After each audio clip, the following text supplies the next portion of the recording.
Hello there. Today I will be going over the hotfix that was released on September 27th.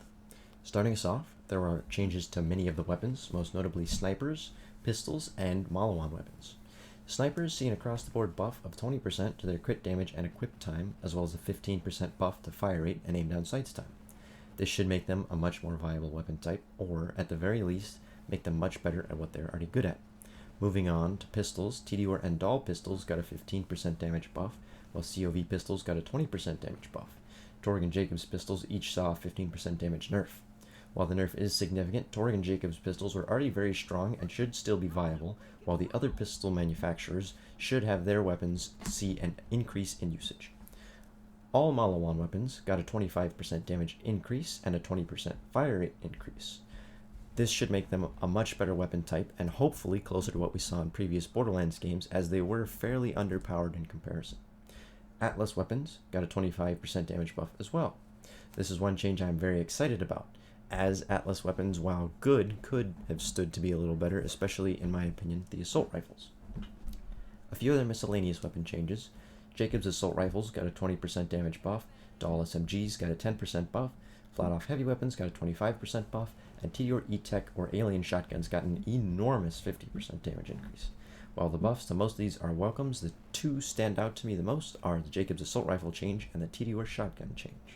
Jacobs assault rifles already felt strong, so a buff only stands to make them that much more better, especially with the bullets ricocheting around.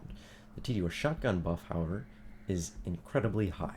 Though I have not found a TDOR E-Tech shotgun to test out how they were previously, this 50% damage increase should make them a very good choice in all situations. In the loot drops department and weapons department, we got a few changes to the King and Queen's Call. They received a 50% fire rate drop, and then the Firestorm and Storm Grenade mods got their charge times cut in half. As someone who is leveling a flak just for this specific item combination, it is a bit disappointing to see that the King and Queen's Call were nerfed so heavily, but it does feel understandable, as flak was able to melt most bosses at a porcelain pipe bomb level of just a few seconds on some of the lower mayhem difficulties. Moving on to the Grave Ward specifically, he has been given a buff to his elemental damage resistance, and his health has been reduced. While this change does seem to be a balancing change, it just really drives me specifically away from farming the Grave Ward even more. It's just going to take even longer to try and kill him, especially if you're an elemental heavy build. On to the miscellaneous changes. The Hollow Point Guardian skill has been disabled, as it damages his allies, pets, and even yourself. Gearbox has disabled it until they can find a fix for it, which will be released in a later patch, not a hot fix like this. Vault Hunters no longer scream while hit with a DOT if their shield is up, meaning that you won't have annoying screaming while set with corrosive or fire constantly any longer. Bosses such as Troy and the Rampager are a little less likely to drop their specific legendary. So in the case of the Rampager, he drops the Quatomizer, and he was dropping it almost every time you killed him. Now it should be frequent, but not every time you kill him. Moving on, Zane has been buffed. This is arguably the largest change this patch. His clone and his drone get a 50% damage increase, and a specific drone skill making the rockets stronger got a 75% damage increase. This is the biggest buff of the patch, as it brings Zane closer in line with the other Vault Hunters, as he was very underpowered in comparison.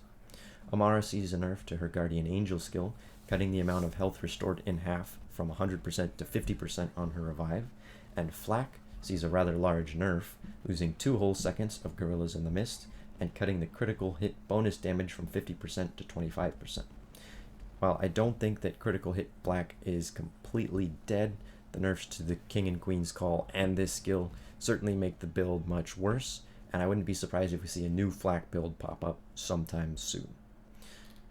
That was everything for the 925 hotfix. If you enjoyed this and want more, I will be making videos on each patch and hotfix released, so be sure to subscribe, and if you want to read the entirety of the patch notes yourself, I will post them in the description below. Thank you.